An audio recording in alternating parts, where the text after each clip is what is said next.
Bonjour à tous, nous poursuivons avec un nouveau Pérec, le troisième Pérec de Masechet Bechorot à la première Mishnah. La Mishnah nous enseigne le dîne suivant, Alokeach Behema min Anochi, celui qui achète une bête d'un non-juif. Et cette bête-là met au monde aujourd'hui un petit, mais on ne sait pas, est-ce que c'est le Bechor ou peut-être que la bête avait déjà eu un petit lorsqu'elle était chez le non-juif. Ve'en yadoua, on ne sait pas. Im bikra, vim lo bikra. Est-ce qu'elle a déjà eu un premier-né? Et donc lorsque le premier-né était chez le non-juif, il n'y avait pas digne de Bechor. Donc maintenant, celui-ci est le deuxième, il n'y a pas non plus de digne de Bechor. Le propriétaire peut le garder, ou peut-être que non. Peut-être qu'elle n'avait pas eu de petit, c'est son premier, et il est Bechor. Alors Rabbi Ishmael nous dit, Rabbi Ishmael dit la chose suivante. Ez batchenata vadaïla kohen. Et ici, c'est une chèvre qui met au monde, là, dans sa première année, c'est-à-dire elle est dans sa première année, et elle met au monde un petit. Vadaïla kohen, c'est sûr que c'est un bechor, tu le donnes au kohen. Parce qu'une chèvre ne peut pas, la première année, avoir deux petits. Si elle est dans sa première année, et elle a eu maintenant un petit, c'est sûr qu'il est bechor. Mikan Vaelar, au-delà de la première année, ça fait que c'est un doute. Peut-être qu'elle a déjà eu avant un petit, peut-être pas. Et donc, puisqu'il y a un doute, le principe est toujours le même, c'est qu'on attendra que la bête ait un défaut et le propriétaire pourra la garder, la consommer, au Kohen d'apporter une preuve. Rachel, si c'est une brebis, alors Batstein Vadaï la Kohen, la brebis qui est dans sa deuxième année, si elle a eu un petit, c'est sûr qu'il est Bechor Kohen. Parce que la brebis met, on va dire, plus de temps avant d'avoir un petit. Ce n'est pas comme une chèvre qui peut avoir dès la première année un petit, mais un seul dans la première année. La brebis, c'est dans les 2 premières années qu'elle va avoir un seul petit. Donc si elle est dans les 2 premières années, c'est sûr que c'est un Bechor pour le Kohen. Mikan Vaïla, si on a dépassé les 2 ans, alors ça fait parce qu'elle a peut-être eu un petit avant. Et donc celui-ci est ça fait Bechor. Si c'est para vechamor, c'est une vache ou une ânesse, alors Benot Shalosh Vadaïla Kohen. Lorsqu'elles sont dans la 3e année, elles ont mis au monde ce petit dans la 3e année, c'est sûr qu'il est Bechor, il sera le Kohen. Il sera pour le Kohen Mikan Vaïlach au-delà des 3 ans, ça fait que c'est un safek, donc comme nous l'avons dit, parce que donc la chèvre est la plus précoce pour mettre au monde, la Rachel seulement dans les 2 premières années, donc à la fin de la 2e année, alors que la vache et l'ânesse, c'est dans la 3e année. Amalo Rabbi Akiva dit, il dit donc Rabbi Ishmael, Ilou bilvad abema nifteret ayakid varecha. Rabbi Akiva dit à Rabbi Ishmael, dans le fond, tu as raison. Tu as raison que la première année, il ne peut pas y avoir 2 petits pour la chèvre. Dans les 2 premières années, il ne peut pas y avoir pour la brebis 2. S'il y en a un, c'est sûr qu'il est Bechor. Mais ce que tu dis, que dans la première année, c'est sûr que c'est un Bechor, au-delà, ce n'est pas sûr, c'est un Safek.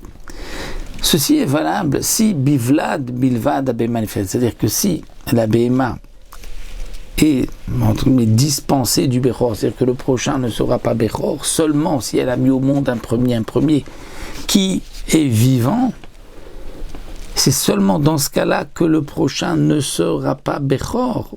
Si c'est comme ça, tu as raison. Parce qu'elle ne peut pas avoir dans la première année la chèvre 2 petits.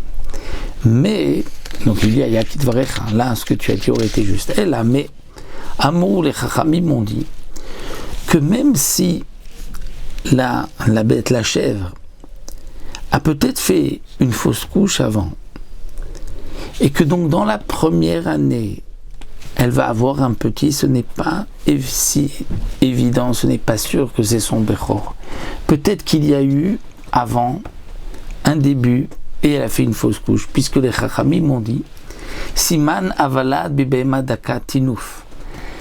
Un siman, le signe qu'il y a un petit, c'est lorsque l'on voit pour le menu bétail tinouf, c'est-à-dire quelque chose, nous dit le Barthénora, des bulles de sang que la bête éjecte, fait sortir, Dans ce cas-là, on l'a montré à un berger chacham qui lui pouvait dire est-ce qu'il y avait là eu une fausse couche ou pas. Et donc maintenant, vient Rabbi Akiva dire à Rabbi Ishmael, peut-être que dans la première année, elle a eu ses bulles de sang. Et donc il y avait déjà un début de petit, et il y avait eu donc une fausse couche. Donc maintenant celui qui est né n'est pas Vadaï Bechor, c'est un Safek. De même au Begassa pour le gros bétail, la preuve qu'il y a eu un petit, c'est Chilia, si on voit le placenta. S'il y a un placenta, c'est qu'il y avait un petit.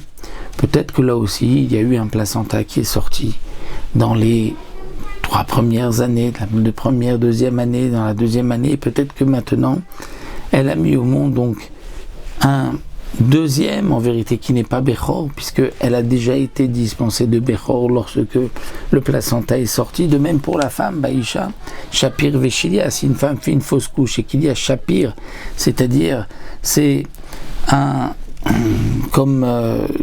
morceau de chair qui a une forme humaine, qui est appelé donc Shapir, mais qui peut être que du sang qui a coagulé, ou d'après donc Barthénoura, il donne plusieurs explications. Certains disent qu'il y a comme une membrane où il y a du sang coagulé, qui est d'après Shapir, pour s'émettre, c'est un morceau de chair qui a une forme humaine. Et donc certains disent Shapir parce que c'est comme un tube, ou Chilia ou un placenta, ça c'est le siman, qu'il y a donc un début de grossesse, et le prochain ne sera pas Bechor, même si donc il y a une fausse couche.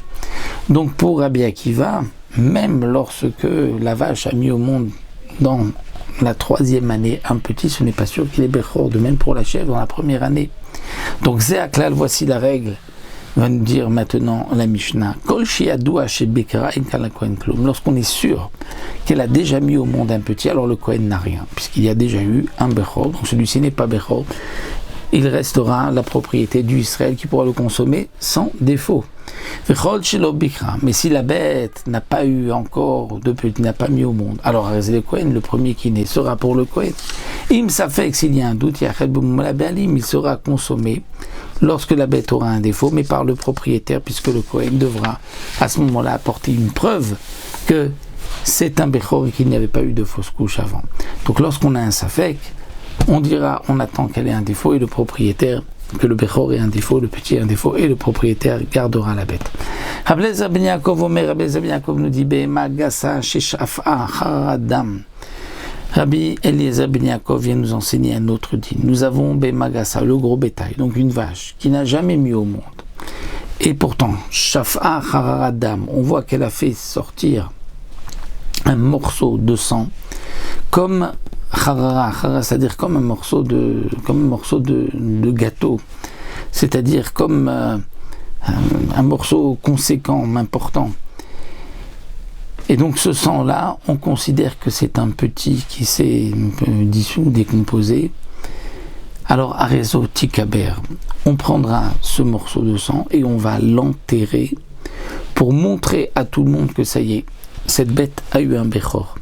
Lorsqu'on va voir qu'on enterre ce morceau de sang, des gens vont dire « Ah, pourquoi on l'enterre ? Ah, c'est parce que c'est Bechor. » Donc le prochain ne sera pas Bechor.